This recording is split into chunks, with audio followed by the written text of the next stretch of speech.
second point. Since God rules us with forgiveness, we must find forgiveness.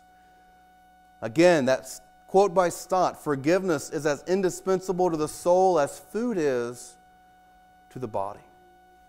We see great forgiveness in this story. He tells his brothers, Joseph tells his brothers, come near to me. The same brothers who sent him away as a slave, he's bringing them near to him. The same brothers who sold him for money, he has given them money and food for sustenance. Joseph was put in great danger, but he is giving them safety. See, Joseph has received great forgiveness from God, and therefore he is giving great forgiveness from God. This reminds us of the parable of Jesus in Matthew 18, the unforgiving servant. A servant owed the king $10,000. The king brings him up, says, do you have the money? He says, no, I don't have the money. He pleads for patience. He pleads for mercy. And the king says, all right, I'll wipe away the debt. Go about your business. That servant then goes find somebody who owes him $100 and beats him and throws him in prison. The king then goes after that servant who beat and put in prison another man. He says, I showed you great mercy. How do you not go and show this other man great mercy? And the man is more punished than he was to begin with. See, the point of that parable is to show us that if we receive great forgiveness, we ought to be giving great forgiveness. It's a sign of a true disciple of Christ, that we forgive one another because we have been forgiven. Joseph also reflects Jesus Christ in this story. He seeks out those who are far off. He seeks out his own enemies. He forgives those who are putting him to death. Now we look at Joseph and we say, this is fantastic. How does this man have this kind of power to forgive? How has he found the ability to forgive these brothers who have been so mean and so nasty? I can tell you this, the power didn't come from within him. The power came from outside of him. The power to forgive like this is only a power that comes from above. When we are born from above in Jesus Christ by the Spirit, we receive this kind of power to forgive. This isn't something that bubbles up from our own hearts. No, that's where envy and jealousy and anger come from. No, God, He alone gives this kind of power to forgive. Now, it's not all great for Joseph. Remember, he begins this by weeping. This is the third time we've seen him weep. Chapter 42, verse 23, after the brothers admit that they killed their brother, they killed Joseph right in front of him, he weeps. In 43:30, after he sees Benjamin for the first time, he weeps. Joseph weeps again now. And I think this is a weeping of joy. He's wept in pain, he's wept in celebration. I believe this is weeping in joy. But there's certainly pain here. The mixed emotions that come over him. Here are these brothers who are now loving one another, and he's weeping because he sees their love. He's weeping because he wants reconciliation. One of the most important things to focus in here as Joseph weeps is that broken relationships are painful. He's going to be a great forgiver, a great lover of his brothers, but the most important thing to focus here is that broken relationships are painful. Relationships are difficult because we are all sinners. Attaching yourself to another sinner in the way that you're going to be dependent upon them, it's painful. And it's difficult because we're all selfish, but because we all hurt one another either knowingly or unknowingly. So the most important thing to realize in our relationships is our own sin. It's the most important thing for us to focus on in our own relationships. Not how other people wrong us, but how we wrong others. See, if that's what you focus on, how others wrong you, you become self-righteous and judgmental. But if you always remember, I'm a sinner and I am wronging other people, when they sin against you, you're able to put that into a perspective. In the gospel perspective, I hope. Forgiving sins is ugly business. Sin is ugly. When we face sin, it is ugly. But we are called to forgive.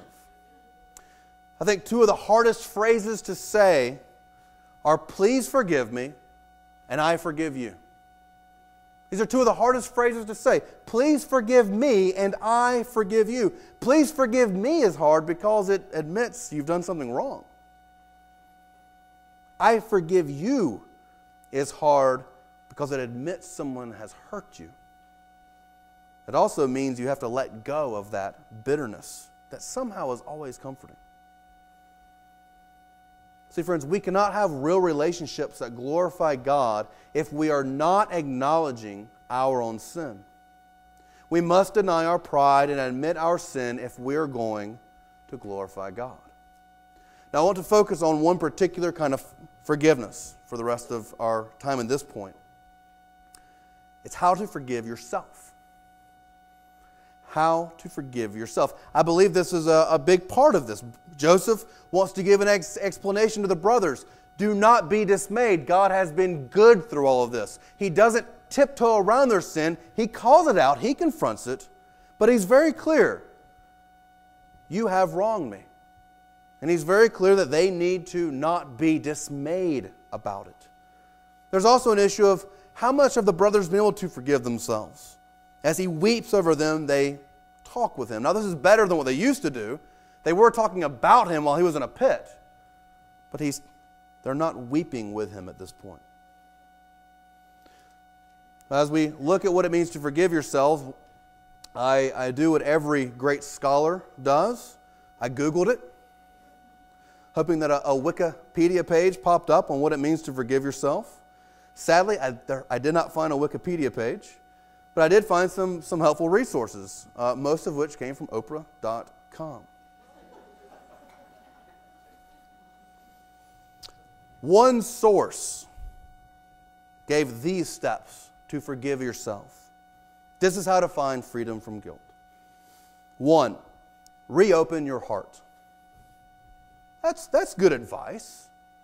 Don't get trapped in once you get hurt once or once you sin against someone else. Don't be afraid of another relationship. Reopen your heart. That's fine advice. Choose to love yourself. Now, I can appreciate this in the sense that I believe the biblical definition of love is to choose to put your affections on someone. And so the idea that you choose to love rather than fall in love, I can appreciate that about that step. Demystify your guilt. When we feel guilt, we shouldn't overblow it and make it the worst, make it more than it really is. Okay, I can appreciate that. Give yourself permission to heal. I really don't know what that means. I know I used to get permission to go in the hall at school. I don't know how to get permission to heal, but I'm trying to find the best in all of these. Create new relationships. That's helpful. The second source said this: meditate. All right, if we were going to baptize this, make it Christian, put your thoughts on things above. Okay, we can meditate. We can think about something better. Next step, chant. Now, I just can't help myself but to think of the guy who looks in the mirror and says, I'm good enough, I'm smart enough, and doggone it, people like me. That one, the chanting is just gets difficult for me to really figure out what that means beyond the SNL skit. Journal, expressing your feelings, that's a good idea. I finally thought I got to it. The next step, the final step that I read, it was called atonement. From a Jewish rabbi. And as he described it, well, my optimism was destroyed. Serve others to make yourself feel better. Now, there's something that all these steps are missing. We can look at these and we can say these are good steps if in light of the gospel we're trying to do some of these, but they're all missing the most important thing. They're all doing the most dangerous thing. They're ignoring the sin. None of these are actually looking at the sin for what it is, face to face, and letting that real sin, the real offense of sin settle in. See, it's very important. Joseph does not tiptoe around the sin. I'm Joseph, the one you sold into slavery. So they all have this one thing in common. They ignore sin. They want you to get past your guilt, not really let it be dealt with. And I know why, because if you don't have Jesus Christ to deal with your guilt, you can only ignore it. Because only God Himself, who declares the great word of forgiveness, can truly deal with your guilt. You have to have a reality that truly says you are forgiven. And the cross of Jesus Christ is the only reality that truly gives forgiveness. The world says ignore your guilt because there's no solution. The gospel says be free from your guilt because of Jesus Christ. He died so that we are no longer held accountable for our sins. If you want freedom from guilt, you're not going to get it in doing these practices. You'll get some kind of temporary relief. If you want real freedom from guilt, you take your sin to Jesus Christ and you see the power of the gospel. You see the power of cross. You see the power of the resurrection.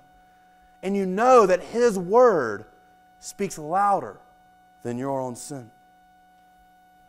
Friend, only the Christian gospel truly frees us from guilt. If you're not a Christian this morning, if you have bitterness built up and you're longing for that freedom, you can find it by placing your faith in Jesus Christ. He has died for the sins of all who believe in Him. He speaks a word to our soul that gives us great comfort. As John Stott said, forgiveness is like food to the soul. It's like fresh water. You're longing for something to quench the bitterness, to give you some relief. It's only the power of God that can do that.